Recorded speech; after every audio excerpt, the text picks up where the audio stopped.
Previously on the High Risk Wrestling Podcast. Night, as you heard in the Superstar Spotlight, is just super over. Strap a rocket on him and send him to the moon. Yeah. So the main event scene, the mid-card scene really hasn't changed for SmackDown. Nobody new has been introduced to the mid-card scene and the main event scene, unlike Monday Night Raw.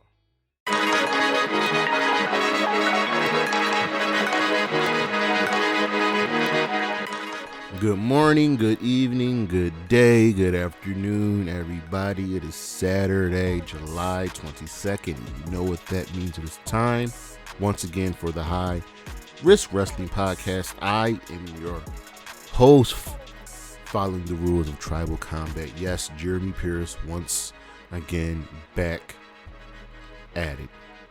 As always, you know you can check me out on the socials, Charismatic Creations on Facebook and YouTube, Charismatic_Creations52 on Instagram, on Twitter, the 215, all spelled out. Of course, you can always check me out on Patreon and coffee, as donations are greatly appreciated. Today's show, well, the art of failure. You know, we got those shows where we just gotta come back and take a look at some things. And today, part 3, I believe it's part 3 of the art of failure, which is failing to make new stars. And I got 3 names for you. 2 of them can still be redeemed, so we'll see. But for now, you know it's snack, so just go on and hit my music.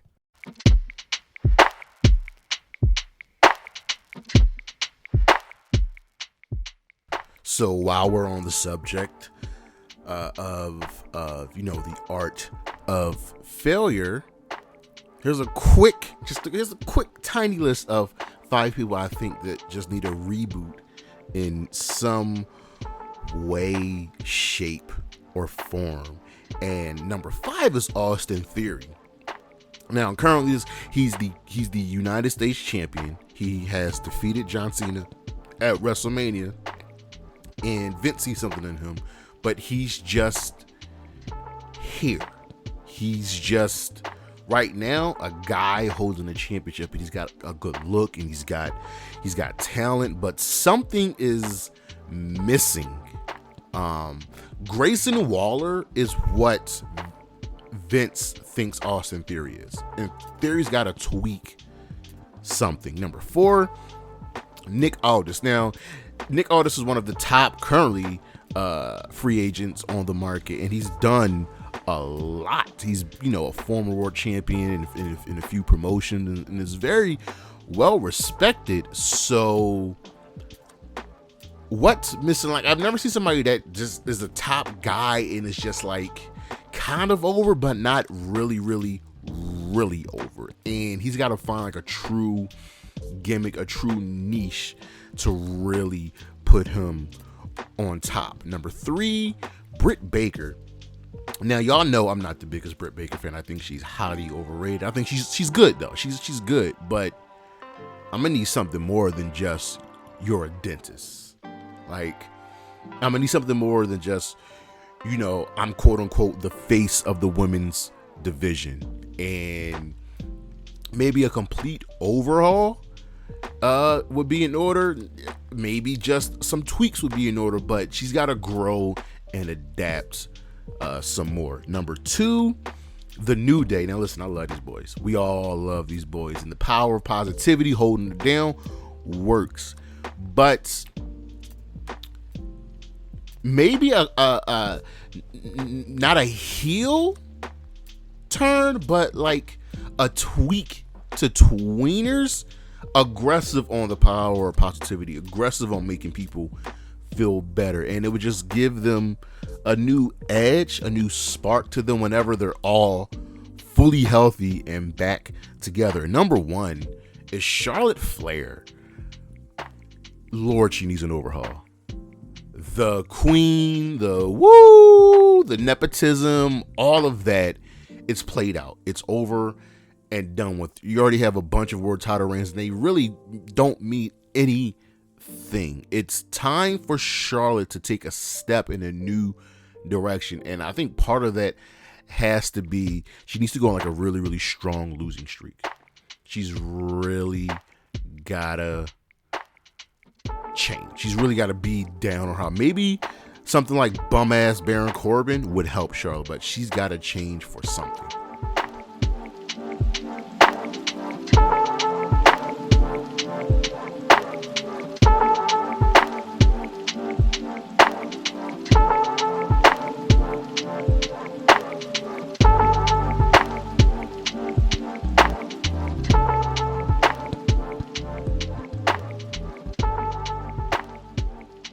Since we're going to be talking about, the art of failure, someone who currently isn't failing is Dominic Mysterio. Yes, he still needs some work and needs to touch up some things in the ring, but he's currently the North American champion and is one of the most over people in the WWE in obtaining heat. Putting him with the Judgment Day, separating him from his father, has worked out tremendously. And who would have thought that his kayfabe relationship with Rhea Ripley would help put him over, would help his career take off, and help more so the Judgment Day take off. Dominic Mysterio may not be the best at everything, but he's good at a bunch of little things, and it's working. Dominic Mysterio won't fail. Rarely do the children of legends fail, and there have been some failures, but Dominic Mysterio and the Judgment Day won't be one of them. So be on the lookout for more growth and to be entertained just ever so more.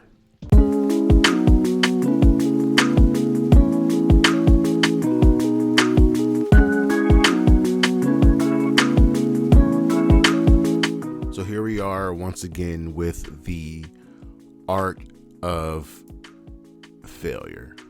And let me give you a refresher. The art of failure is when a company pushes somebody. We're talking about when they push someone and they're trying to make them into a star, into the next big thing, and it just doesn't work. It falls flat. So we've gone over a few, and we're going to go over some more today. And it's so simple, because there are people that get pushed and they get over, and then there are people that get pushed and they kind of get over. And then there are people that get pushed and just completely like bomb out. So we're going to talk about a little bit of like all of that. So I'm not just going to keep talking about the people that have failed to get over due to the ineptitude of maybe the writers or the booking or their in-ring skill. So first we're going to start with Jinder Mahal, the modern day Maharaja. So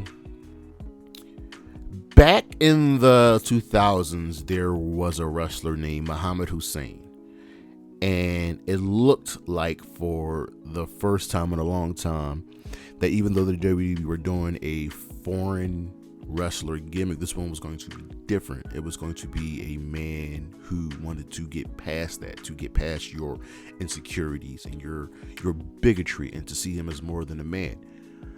But they failed because, long story short, the WWE was on SmackDown. They did like a terrorist attack segment with Muhammad Hassan on The Undertaker. He had like masked men come out and carry him out and all that stuff. And it would have been fine, but there was a terrorist attack that week in France. You could have easily cut the segment, maybe reshot some more backstage segments. Muhammad Hassan was done after that. That's not his fault. So then we have Jinder Mahal, And first started out as kind of like a jobber in the 3MB with Heath Slater and Drew McIntyre, of all people. And they were just, this comedic trio. This was Drew's second kind of go round after first being the chosen one, and Heath hadn't gotten to his tag team with Rhino at this point. So these guys were just languishing away. They split, and there's history that we don't need to go over. But Jinder was still here. And funny thing is, when after 3MB split and everybody started coming back, their physiques were completely different. Like, Heath was bigger, but Jinder and Drew were much bigger. So Jinder is coming back, and he's treated more seriously. He's calling himself the modern day Maharaja, and for me, it's working. I always want to see somebody get a push and get over. The WWE shockingly made Jinder Mahal WWE champion on the SmackDown brand. And Jinder was kind of dominant. He had the Bollywood Boys as his backup, and he was winning matches. He was posed as a serious threat. He beat Randy Orton. He was beating other people. He beat AJ Styles at one point. And I was like, okay, all right, I can take this push of Jinder Mahal as a competent, dominant superstar. You just have to stick with it. And he had a very nice long reign as WWE champion. Now, he was pushed and made WWE champion because of WWE's expansion into India. And if you listen to the Indian commentary, while Jinder was a heel in the United States, he was presented as a face in India, right? So here we have Jinder Mahal as this dominant champion. So what you have to do is you have to make him serious. And they were doing that. We get to Survivor Series, and at this point where we're still doing the SmackDown versus Raw Survivor Series matches. So Jinder was the WWE champion. I do not remember. I don't remember what the championship was on Raw. It might have been the Universal Championship. Let's just say the world champion. The world champion on Raw was Brock Lesnar. Now, you're going to have a hard time selling Brock versus Jinder, champion versus champion at Survivor Series. But you have to stick with it. You just have to make Jinder look good, look like he can compete with the Brock. Brock was always going to win. You just have to make Jinder look good. But Brock didn't want to face Jinder at Survivor Series. So a week or two before Survivor Series, AJ Styles defeated Jinder Mahal for the WWE Championship, and we got AJ versus Brock, which was a phenomenal match, no pun intended. Jinder hasn't been right since he's been back down to the mid card. He got hurt. Has never sniffed another world championship. He actually ended up becoming and winning, I want to say, the United States Championship at WrestleMania. And it was either a fatal 4-way or a 6-man. And maybe they were going to do something with that. Nothing. Jinder hasn't been treated as a top star since. Now he's kind of part-time wrestling and now managing in Sheer. But you failed. You got to bite the bullet and say, Brock, I understand you may not want to face Jinder, but we need this guy to be a star. You understand this business. Make him look good. You're still going to win, but we need you to bite the bullet on this one.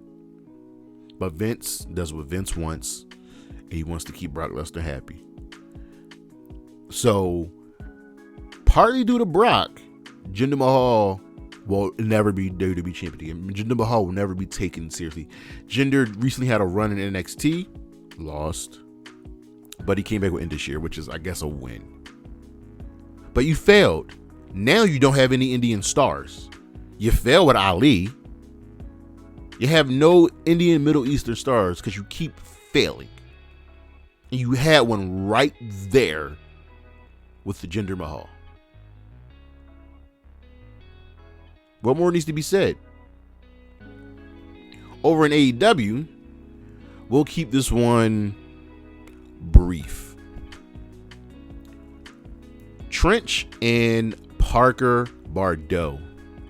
Now, these two dudes were fairly new to the business, and they were paired up with Swerve Strickland as the mobile affiliates. Now, y'all know how I feel about Swerve. Swerve is amazing. Swerve is a world champion in waiting. So you use someone like Swerve to help get the others over, like, well, NXT did with Swerve and Hit Row. And it felt a little weird having Trench and Parker Boudreaux with Swerve, but he did his best to make them look good. And we knew Parker from his time in NXT. Trench was new. White dude with facial tattoos.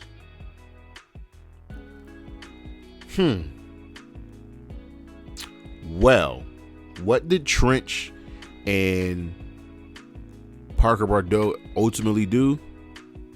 Nothing.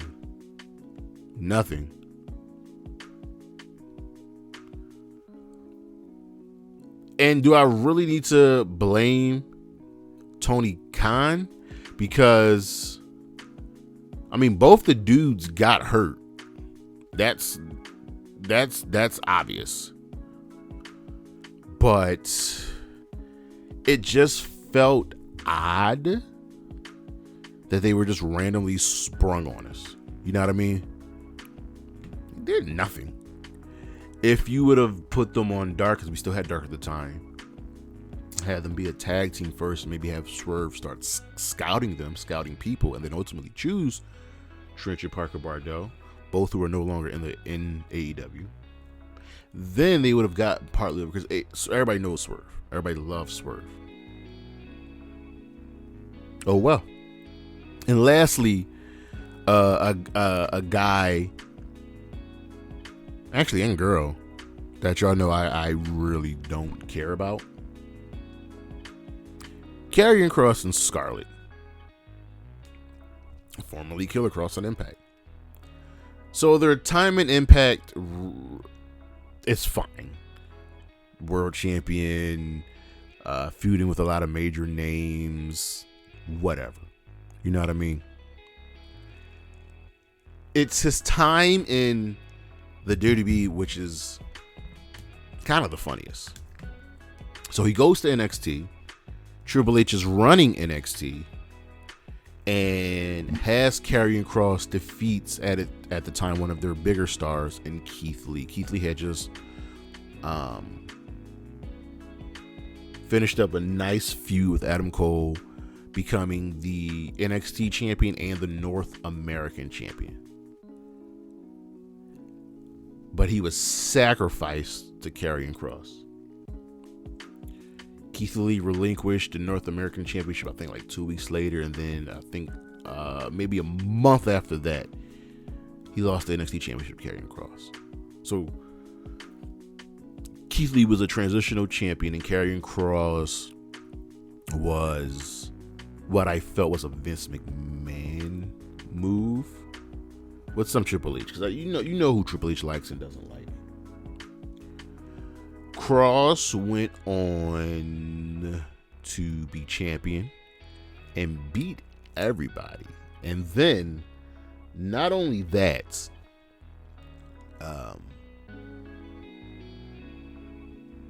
Adam Cole completely buried him.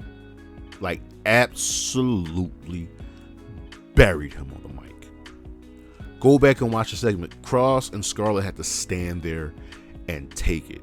And Scarlett's supposed to add the appeal, and nothing. So then Kross gets hurt, comes back, wins a fatal 5-way, and defeats, if I can remember this right, Adam Cole, Finn Balor, Pete Dunne, Johnny Gargano. 4 of the greatest superstars in NXT history. So that shows you how much they wanted Karrion Kross to get over, how much they wanted Karrion Kross to be the man. And it just didn't work. He never caught on. Like, he has the music and the look with the entrance and the smoke and the black and white, but nothing. Boring, bland. He's creative wrestler number 53. Then he gets called up to the main roster without Scarlett and is put into like this gimp mask. And Vince screws him up because Vince loves changing things from NXT. Pandemic happens, Kross and Scarlett gets released. Comes back. And he's back to his NXT, look, gimmick, whatever, and still is not over. He starts, his thing now is starting feuds, and then losing them. He's currently in a feud with AJ Styles. He was dragged in, he's dragged in AJ, he's dragged in the club, he dragged in Mia Yim. And they're like 1-1. Kross may be up due to a tag match. But nothing. I can't, as much as I don't like Kross, I feel like he's just boring. He can be a legitimate threat in the World Championship scene. When I did the draft recap, I really pictured him as part of the main event scene on SmackDown. I mean, it's hard to be in the main event scene on SmackDown while Roman Reigns is there. But something about Kross just hasn't worked. His matches, boring. He cuts the same promo each and every time he's on screen. I don't know. Something isn't clicking with him, and he may be irredeemable. He may not be able to be saved. So, what's next? I don't know. Because his gimmick is fine, but something is missing. We need to figure that out. But that's our show. Thank you all for listening. Thank you all for watching. As always, I greatly appreciate it. Next week, we should be doing a SummerSlam preview, depending on if they announce the card, or I might just go with the projected card. If not, I'll figure out a new show to do, and we'll move the SummerSlam preview show to the following week, right before SummerSlam, which probably will happen. But I'll let y'all know in the week, so you can get those answers on the socials. Charismatic Creations on Facebook and YouTube. Charismatic_Creations52 on Instagram. The 215 on Twitter. Coffee, Patreon. That's where you can find me as well. Donations are greatly accepted and appreciated. And as always, Shotzi Blackheart, Zia Lee, Isla Dawn, Wendy Chu, Willa Nightingale, Bailey, and GD Dolan. Holla at your boy. Peace.